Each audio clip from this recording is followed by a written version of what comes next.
Rape ಕೇಸ್ನಲ್ಲಿ ಶಾಸಕ ಮುನಿರತ್ನ ಮತ್ತೆ ಜೈಲು ಪಾಲಾಗಿದ್ದು 14 ದಿನ ನ್ಯಾಯಾಂಗ ಬಂಧನಕ್ಕೆ ಒಪ್ಪಿಸಿದ್ದಾರೆ ನ್ಯಾಯಾಧೀಶರು.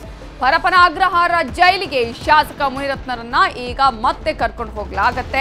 14 ದಿನಗಳ ಕಾಲ ನ್ಯಾಯಾಂಗ ಬಂಧನಕ್ಕೆ ನೀಡಿದ್ದಾರೆ ನ್ಯಾಯಾಧೀಶರು. ಮೊನ್ನೆಯಷ್ಟೇ ಈಗಾಗಲೇ ಜಾತಿ ನಿಂದನೆ ಆಗಿರುವುದು ಜೀವ ಬೆದರಿಕೆ ಪ್ರಕರಣಕ್ಕೆ ಸಂಬಂಧಪಟ್ಟಂತೆ ಜೈಲು ಪಾಲಾಗಿದ್ದ ಮುನಿರತ್ನ ಅವರಿಗೆ ಜಾಮೀನನ್ನು ಕೊಟ್ಟಿತ್ತು ಕೋರ್ಟ್. ಆದರೆ ಇದೀಗ ಬಂದಂತಹ ಸಂದರ್ಭದಲ್ಲಿ ಮತ್ತೆ ಅರೆಸ್ಟ್ ಮಾಡಿದಂತಹ ಪೊಲೀಸರು ರೇಪ್ ಕೇಸ್ಗೆ ಸಂಬಂಧಪಟ್ಟ ಹಾಗೆ ಇವತ್ತು ನ್ಯಾಯಾಧೀಶರ ಮುಂದೆ ಹಾಜರುಪಡಿಸಿದಾಗ ಮುನಿರತ್ನ ಅವರನ್ನ ಮತ್ತೆ ನ್ಯಾಯಾಂಗ ಬಂಧನಕ್ಕೆ ವಿಧಿಸಲಾಗಿದೆ. ಅಕ್ಟೋಬರ್ 5ನೇ ತಾರೀಕಿನವರೆಗೂ ಜೈಲು ಪಾಲಾಗಿದ್ದಾರೆ ಮುನಿರತ್ನ.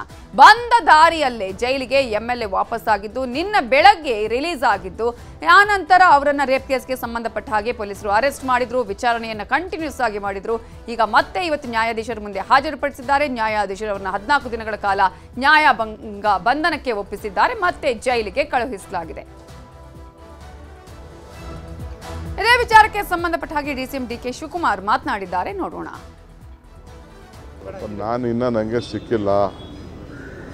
ನನಗೆ ಅಶೋಕ್ ಪಾಪ ಅವ್ರಿಗೂ ನಡೆದಂಥ ಒಂದು ಷಡ್ಯಂತ್ರದ ಬಗ್ಗೆ ನೋಡಿ ನನಗೆ ದಿಗ್ಭ್ರಮೆ ಆಗಿದೆ. ವಿರೋಧ ಪಾರ್ಟಿಯವ್ರನ್ನೆಲ್ಲ ಕೇಳಿದ್ದೀನಿ ನಾನು. ಎಲ್ಲೂ ಕೂಡ ಇಡೀ ದೇಶದಲ್ಲೆಲ್ಲ ಪ್ರಪಂಚದಲ್ಲ ಈ ರೀತಿ ಸಂಚು ನಾವು ಯಾವತ್ತೂ ಎಲ್ಲೂ ಕೇಳಿಲ್ಲ. ಅಶೋಕು ಅವ್ರು ಮಾತಾಡೋದು ಮಾತು, ಪ್ರಾರಂಭ ಮಾತಾಡೋದು ಮಾತು ನಾನು ನೋಡಿದ್ದೀನಿ. ಎರಡನೇ ಮಾತಿನ ನಾನು ನೋಡಿಲ್ಲ. ಫಸ್ಟು ಅಶೋಕ್ ಅಣ್ಣ, ಸಿ ಟಿ ರವಿ ಅಣ್ಣ, ವಿಜೇಂದ್ರ ಅಣ್ಣ ಅವರೆಲ್ಲ ಕೂಡ ಇದ್ರ ಬಗ್ಗೆ ಅವರ ಅಭಿಪ್ರಾಯಗಳು ಏನಿದೆ, ಸತ್ಯಾಂಶ ಏನಿದೆ ಅದನ್ನು ಅವರು ಕೂಡ ಪರಿಶೀಲನೆ ಮಾಡಿಕೊಂಡು ತಿಳಿಸ್ಲಿ.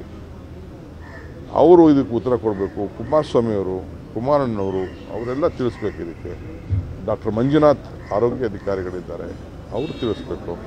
ನಾವೇನು ತಿಳಿಸೋದಿದೆ ಇದನ್ನು ಸದ್ಯ ನಮ್ಮವರು ಎಲ್ಲ ಸದ್ಯ ಯಾರಾದ್ರು ಏನೇನಾಗಿದೆಯೋ ನನಗೆ ಗೊತ್ತಿಲ್ಲ. ಅದು ಸ್ವಲ್ಪ ನೋಡ್ಬಿಟ್ಟು ನನಗಿನ್ನ ಜಡ್ಲಾಗ್ತಿದೆ. ಎಲ್ಲಿ ನೆನೆಸ್ಕೋತಾ ಇರಲಿ, ನಾನು ಅವ್ರನ್ನ ನೆನೆಸ್ಕೋತಾ ಇರಬೇಕು. ಮಾಡಲಿ, ಅದು ಅವರು ಸಮರ್ಥನೆ ನಿಂತಿರೋದೇ ಅದು ಈ ರಾಜ್ಯದ ಜನತೆಗೆ ಅರ್ಥ ಆಗಬೇಕಾದಂಥ ವಿಚಾರ. ನಾನು ಇನ್ನೂ ನನಗೆ ಸಿಕ್ಕಿಲ್ಲ.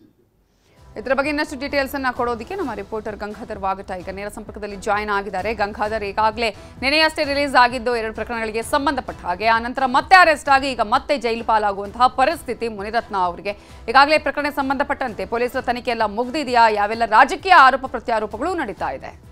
ನವಿತಾ ಜೈನ್ ಕಗ್ಲಿಪುರ ಪೊಲೀಸ್ ಠಾಣೆಯಲ್ಲಿ ದಾಖಲಾದಂತಹ ಅತ್ಯಾಚಾರ ಕೇಸ್ ಸಂಬಂಧಪಟ್ಟಂತೆ ಬಂಧನವಾಗಿರುವಂತಹ ಮುನಿರತ್ನ ಇವತ್ತು 42ನೇ ಎಸಿಎಂ ಕೋರ್ಟ್ಗೆ ಹಾಜರುಪಡಿಸಲಾಗಿತ್ತು. ಅದೇ ರೀತಿಯಾಗಿ ಇವತ್ತು ಅವರು ಕಸ್ಟಡಿಗೆ ಕೆಳಗೆ ನ್ಯಾಯಾಂಗ ಬಂಧನಕ್ಕೆ ಒಪ್ಪಿಸಲಾಗಿದೆ. ಆದರೆ ನಿನ್ನೆ ಜಾತಿ ನಿಂದನೆ ಕೇಸಲ್ಲಿ ನಿನ್ನೆ ಪರಪ್ಪನರ ಜೈಲಲ್ಲಿ ರಿಲೀಸ್ ಆಗ್ತಾ ಇದ್ದಂತೆ ಅವರನ್ನ ವಶಕ್ಕೆ ಪಡೆದು ಕರ್ಕೊಂಬರಲಾಯಿತು. ಸುದೀರ್ಘವಾಗಿ ನಿನ್ನೆ ಎಲ್ಲ ಕೂಡ ವಿಚಾರಣೆಯನ್ನ ಮಾಡಲಾಗಿದೆ. ಅದಕ್ಕೆ ಈಗ ಸಂತ್ರಸ್ತೆಯ ದೂರನ್ನೇನು ಕೊಟ್ಟಿದ್ರೆ ಆ ಸಂತ್ರಸ್ತೆಯ ಮಾಜರು ಪ್ರಕ್ರಿಯೆ ಕರ್ಕೊಂಡೋಗಿ ಎಲ್ಲಾ ಕಡೆ ಮಾಜರು ಪ್ರಕ್ರಿಯೆಯನ್ನ ಪೂರ್ಣಗೊಳಿಸಿದ್ದಾರೆ. ಆದ್ರೆ ಇದೀಗ ಅವರನ್ನ ನ್ಯಾಯಾಂಗ ಬಂಧನಕ್ಕೆ ಕೊಡಿಸಿರುವಂತಹ ವಿಚಾರ ಏನಂತಂದ್ರೆ, ಒಂದು ಕಡೆ ಯಶವಂತಪುರ ಠಾಣೆಗೆ ಅದು ಕೇಸ್ ವರ್ಗಾವಣೆ ಆಗುತ್ತೆ ಅಂತ ಒಂದು ಲೆಕ್ಕಾಚಾರ ಇದೆ. ಮತ್ತೊಂದು ಕಡೆ SIT ಫಾರ್ಮ್ ಆಗಿ ಅಲ್ಲಿ ಎಲ್ಲ ಒಂದು ಕೇಸ್ಗಳನ್ನ ವರ್ಗಾವಣೆ ಮಾಡಲಾಗುತ್ತೆ ಸರ್ಕಾರ ಅನ್ನೋದ್ರ ಬಗ್ಗೆ ಕೂಡ ಅದರ ಬಗ್ಗೆ ನಡೀತಾ ಇರುವಂತದ್ದು. ಸಂಜೆ ವೇಳೆಗೆ ಅಧಿಕೃತವಾಗಿ ಆ ಬಗ್ಗೆ ಗೊತ್ತಾಗಲಿರುವಂತದ್ದು. ಆದ್ರೆ ಈ ನಡುವೆ ಇನ್ನು ನ್ಯಾಯಾಧೀಶರ ಮುಂದೆ ಹಾಜರುಪಡಿಸಿದಂತಹ ಸಂದರ್ಭದಲ್ಲಿ ಪೊಲೀಸರು ಆಗಿರ್ಬೋದು, ತನಿಖಾಧಿಕಾರಿಗಳೇನಿದ್ದಾರೆ ಅವರು ದುರುದ್ದೇಶವಾಗಿ ಈ ತರ ಕೇಸ್ಗಳನ್ನ ಮಾಡಲಾಗಿದೆ ಅನ್ನೋದ್ರ ಬಗ್ಗೆ ನ್ಯಾಯಾಧೀಶರ ಮುಂದೆ ಶಾಸಕ ಮುನಿರತ್ನ ಭಾವುಕ ಮಾತುಗಳನ್ನ ಆಡಿರುವಂತದ್ದು.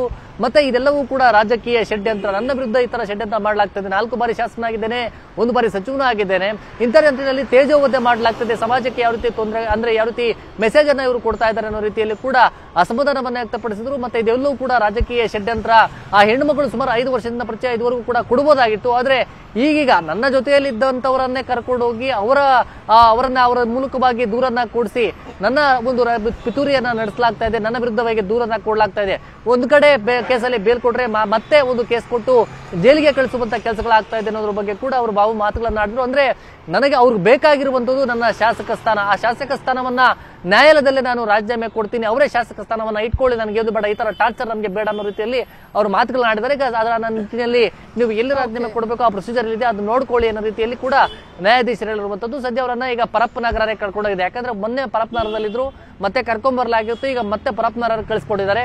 ಒಂದು ವೇಳೆ SITಗೆ ಅದು ಏನಾದ್ರು ತನಿಖೆ ಅದು ಎಲ್ಲ ಕೇಸ್ಗಳು ವರ್ಗಾವಣೆ ಆದ್ರೆ ಅವರು ಬಾಡಿ ವಾರೆಂಟ್ ಮೇಲೆ ಕಸ್ಟಡಿಗೆ ಪಡ್ಕೊಂತಾರೆ. ಅಥವಾ ಯಶವಂತಪುರ ಠಾಣೆಗೆ ವರ್ಗಾವಣೆ ಆದ್ರೆ ಯಶವಂತಪುರ ಪೊಲೀಸರು ಅದು ಕೋರ್ಟ್ಗೆ ಅರ್ಜಿಯನ್ನ ಹಾಕೊಂಡು ಅವರನ್ನ ಕಸ್ಟಡಿಗೆ ಪಡ್ಕೊಂಡು ಆ ಕೇಸ್ಗಳ ವಿಚಾರಣೆ ಸಂಬಂಧಪಟ್ಟಂತೆ ಎಲ್ಲ ತನಿಖೆಯನ್ನ ಮಾಡಲಿದ್ದಾರೆ. ನವಿತಾ ಜೈನ್.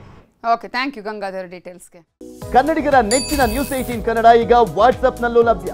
ಕರ್ನಾಟಕ ದೇಶ ವಿದೇಶಗಳ 360 ಡಿಗ್ರಿ ಸುದ್ದಿಯ ವಿವರಗಳನ್ನ ನಿಮ್ಮ ಕೈ ಬೆರಳುಗಳಲ್ಲೇ ಪಡಿಲಿಕ್ಕೆ ಈ QR ಕೋಡ್ ಅನ್ನ ಸ್ಕ್ಯಾನ್ ಮಾಡಿ, ನಮ್ಮ ಚಾನಲ್ ಫಾಲೋ ಮಾಡಿ, ನೋಟಿಫಿಕೇಶನ್ ಆನ್ ಮಾಡಿ.